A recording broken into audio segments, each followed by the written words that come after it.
Welcome to the Abergavenny Town Chat podcast. With me today is Adam Greenwood from Owen Davies Consulting, who is going to be here while we chat about smart town technology. Thanks, Jay.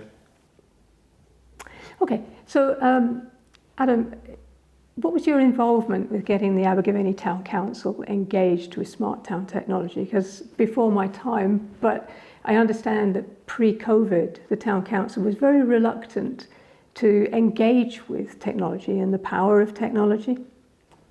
So I think Abergavenny Town Council, like loads of town councils, at least before COVID, were quite, I think, nervous about technology, and understandably. They didn't sort of understand the full potential of it, and of course we never will completely. I work for a company. We're really interested in how places work and how they can work better. And we got really interested in the smart towns idea. So this idea that you can use sort of sensors to collect really high quality local data, and you can use that data to take decisions.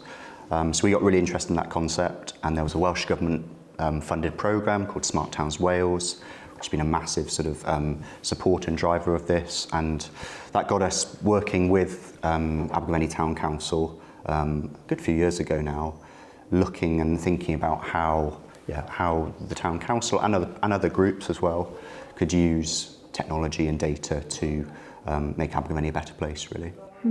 Yeah. As far as I understand it, the first of the LoRaWAN sensors, the Wi-Fi gateways, went in 2022, and we were using that for part of the Abergavenny in Bloom to look at how the watering of the new planters that have been put in was effective. Yeah. And it gave some absolutely fascinating data about how much water, when things needed to be watering. So with the 6 sensors that went into our planters, that was great, apart from the fact that the town centre, LoRaWAN, had 2 drop off. We didn't know whether they'd gone or whether they'd malfunctioned. And it turns out neither was the case. Because we've just put in a second LoRaWAN gateway at much higher altitude, which has given us a much wider coverage. And miraculously, the 2 missing data sensors They pop back up. Again. There you go. Yeah. And it's joined our current watering campaign. We're using an e-cart, so instead of having a water bowser come in 3 times a week, we've got a much gentler system of watering. Yeah. And what the sensors are showing is that rather than having peaks and troughs of watering, we've actually got a steadier, more plant-friendly system of watering. It's also saved us over 10 tonnes of water. Wow.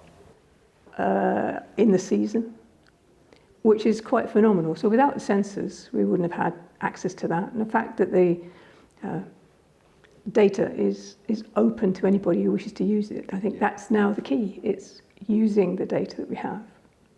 Yeah, definitely. I think, so when we started talking to the Town Council about how do you use, what data do you need, I suppose, and what data would be most useful to you to help you take better decisions, in Bloom seemed to be this thing which came through. It's like, this is an amazing opportunity for the town, and it's something the town really, really cares about, and fantastic volunteers who do so much work maintaining it. But also it comes with sort of costs, I suppose, whether sort of direct costs or just time and effort. And the watering of the street planters was straight away something that I think the Town Council cropped up and said, hang on, maybe we can do this differently. So then, as you said, design this nice small scheme which uses these small battery-powered sensors which go in the planters, like you said. They measure the soil moisture levels, the temperature, the pH, I think, of the soil, which is a measure of soil health. And like you said, all that data connects to a gateway, which we have in the town centre, and then that goes onto the internet, and then the Town Council can access it, and like you said, the public can access it, because I think one of the best things about what Abergavenny's done is you've really tried to make that data as open as possible and allow anyone to access it, so you can literally get it on the Town Council website, can't you? Yeah, absolutely. And I've seen great savings already, and it's a pretty low cost scheme. These sensors should last well, best part of 10 years, and they're all run on battery power, so it's really sort of quick and easy to install. And yeah, like you said, with this second gateway going in, freestanding solar powered, I think, isn't it? Which is really cool. Yes. That provides a bit of resilience in case one goes down, and also provides that better coverage, like you said. It also allows one of the local primary schools who are very keen to get engaged in Smart Town to start some air quality sensoring. Yeah. So they want to use sensors internal and external. So they'd be picking up particulates from the A40, which of course would be a wonderful thing for placemaking if we could persuade the powers that be to detrunk the A40 through the town. That's a long step ahead. Yeah, but it's another piece of the jigsaw, I suppose, and having that evidence base that stuff has to change. Yeah, definitely. Very much so. Yeah, and so looked at soil moisture at the moment, and I think that scheme's gone really well. Still in use now. The people watering, they've got do you say an e-cart now? An e-cart, yeah.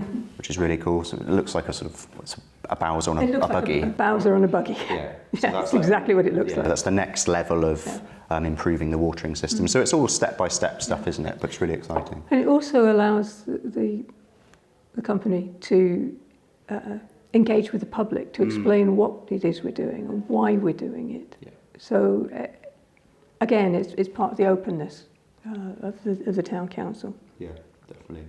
And yeah, like you said, so the soil moisture scheme, air quality seems to be a big thing for the future, probably looking at that. Again, lots of places in Wales are really interested in that. It can be not a poison chalice, it's maybe a bit strong, but it's one of those things, the more information you have, sometimes you have to manage that quite carefully, because it's quite powerful data, isn't it? And air quality is increasingly in the public consciousness, is something we need to be aware of, but great to have better evidence, I guess, about that. And there are lots of other potential things that can be done with the gateways that are put in. So again, one of the great things that the county council and the town council have done is those gateways are on a sort of public community network. Yes, so anyone in town can tap into them and use them in a safe and secure way. They just need to provide their own sensors and do a bit of joining up, a bit of geeky work, I suppose, but there are loads of guides online about how to do it, and it's really straightforward. And the most expensive bit of kit has already gone in with those two gateways. So businesses, community groups, you name it really, can tap into that network, which should cover a good couple of kilometres probably now, should cover pretty much the whole town. And they can connect their own sensors to it and start measuring things they're interested in, and taking decisions based on that. So as a town council, again, you've put in the infrastructure of the future, really. Nothing's perfectly future-proofed with tech, of course, but this seems to be regarded as a pretty robust next sort of 10-year sort of technology that is going to be really, really useful for place management. One of the other new tech activities that the town council has commissioned is a 3D digital twin of the market hall, the town council, the library, the market. And that, again, is available on our website. But it future-proofs the building. Heaven forbid anything should happen to it. The plans are so accurate. It's amazing. And for the theatre, any theatre company that is looking to hire the theatre to put on a performance, they can have a preview complete with where the lighting is, where the exits are, where the stage right, where stage left. And if you want to book a seat as a member of the public, you can actually see the stage from the various seats in the theatre. So again, it's one of those things that we're planning, or Leighton Morris, who is the author of this 3D technology, is planning, is to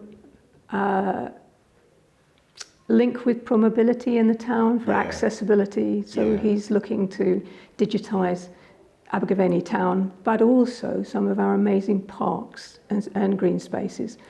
So It's a kind of watch this space on the Abergavenny Town Council website. Yeah, amazing. I think accessibility was quite a driving force for that Very project, much so. right? I understand there was sort of, again, within the town council, a sort of particular sort of reasons accessibility became really a subject of the town council's thinking in recent years. I mean, obviously it always is, but it really became something that it started focusing on. And then, yeah, it sounds like this immersive digital twin, yeah, that's what it started to address first of all.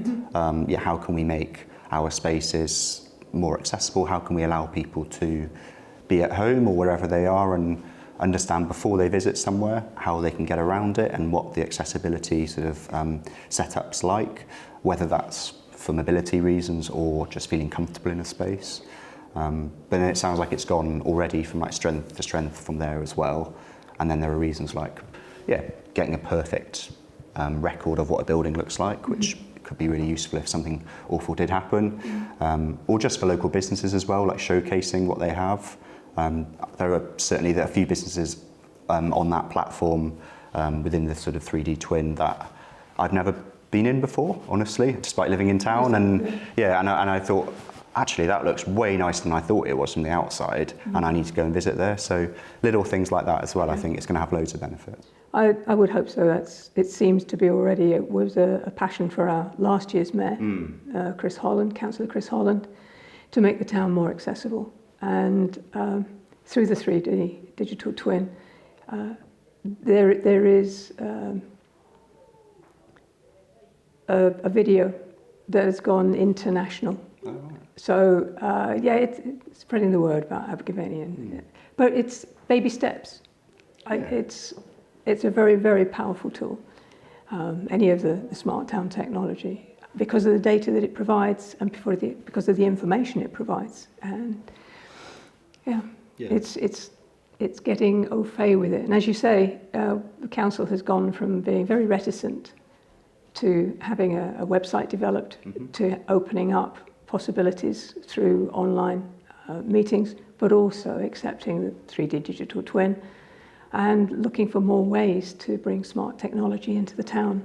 Yeah, and I know from what I've seen in Wales, I mean, we've worked on a sort of helping towns understand the sort of smart towns idea with pretty much, I think, like 30 odd towns in Wales now, large and small, and you know, rural and urban, all sorts of different places. And I do think Abergavenny, you are, you know, right up there in terms of places that are comfortable with trying stuff now, which is the key thing, because nothing's ever perfect. No solution is perfect. There are always slight downsides to something, and you've got to be aware of those and manage those and things like that. But I think, yeah, as a town council, you seem to be on it in terms of being willing to try stuff, and yeah, that's really exciting, I think. And I think local people are going to see that and benefit from that. Yeah. Well, I think our journey would have been curtailed if it hadn't been for yourself and Owen Davies Consulting. Thank you. Yeah, and it is, and we recognise it's really hard because this stuff can be scary. Sounds a bit patronising, but it can be quite intimidating, can't it? And it still is. I mean, I'm not a tech specialist, but I work to make sure I can understand broadly how stuff works and then hopefully explain it more clearly. But some of the terms can be really baffling. I mean, gateway is a baffling term. Ultimately it's a white box on a pole which has a bit of power and connects to the internet. But some of these terms are really unhelpful. So yeah, what we try and do is try and clear them up as much as possible and make sure that if you're going to try something, you're doing it to really address a local problem or opportunity, like you've done in Abergavenny, because I think too often stuff gets tried with best intentions, or just like flung on a wall, and then often sort of sits there and might wither away really because people don't know what it is and how to use it. So that's why, yeah, I think it's great, not only that you're trying stuff, but you are talking about what you're doing and you're making it really, really open and public as well, like with the soil moisture data, putting that online. That's really exciting. And that was one of the awards that Abergavenny was given at Britain in Bloom. Yeah. That was the national award for sustainability. Yeah, which is, again, great to get recognition of it. And what's next? You mentioned air quality, but that sounds like, yeah, a topic that, and a thing that But you really want to get schools involved, right? We do want to get schools involved very much, and it's a question of working with the schools to see where their area of interest in data lies. Yeah. Weather stations come to mind. Yeah, hyperlocal data, really interesting, really obvious as well. You can see it, you can feel it outside, can't you? And yeah, and again, like, not to generalise, obviously there'll be a range within kids, won't there? But they'll be so much more comfortable with this stuff than we will ever be. And they'll, if they'll probably been coding, longer they've been writing as well to some extent. So I think that's very much the case. Yeah, amazing what they'll do when they get their hands on it, I think. So in terms of next steps, because you were asking earlier, the business community in Abergavenny is very interested in footfall. Certainly the food festival is interested in footfall. Our local businesses, as I've said, are interested in footfall. And we'd be very interested in footfall over the parks and green spaces. Now, we do have some counters, or Monmouthshire County Council have some counters. But as you were saying earlier, technology has advanced. And if we could make that data public, it would be great. So I was wondering about your thoughts on how we can do that. Yeah, footfall is one of those things that, from the outside, you think that the town council and other people would have a really good idea of how many people are in the town, but it's not really the case, I don't think, is it? Which is remarkable, but actually, then you think about it and think, actually, it's quite hard to count people unless someone stands there with a clipboard for a very, very long time. And again, you're not alone in that. So many town councils, so many places want to know how many people are coming. When there are special events like the food festival, you know how many people are there. Obviously, they'll have some ticket data, but it's not all about the tickets. Businesses would love it too. So they'll have an idea from their till, if you like, when's busy and when's quiet. But in other places, when they've started looking at footfall, they've discovered actually there's a weird increase of people on a Wednesday evening, and actually if I adjusted my opening hours a little bit, I can capture those people.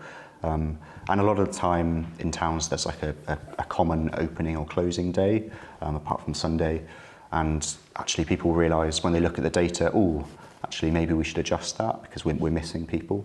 So it's all about having that better information to take decisions. And in terms of how you do it, like you said, the county council have some counters in place already. I imagine at the entrance to some of the green spaces. Yes, certainly at Castle Meadows and in the market here. Which is really useful for counting in and out in a completely anonymised way. And there are lots of different ways you can do it apart from that. So, and I think we're going to work with you as a town council to explore a few of those.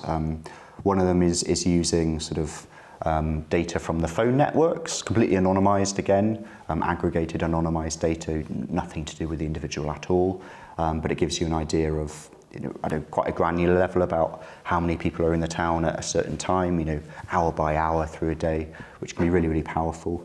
Or there are other ways as well. You can use Wi-Fi networks to sort of get a count as well, but definitely something that you and I think loads of other towns are going to be interested in the future. And are there any particular projects where you think having better footfall data would be really useful?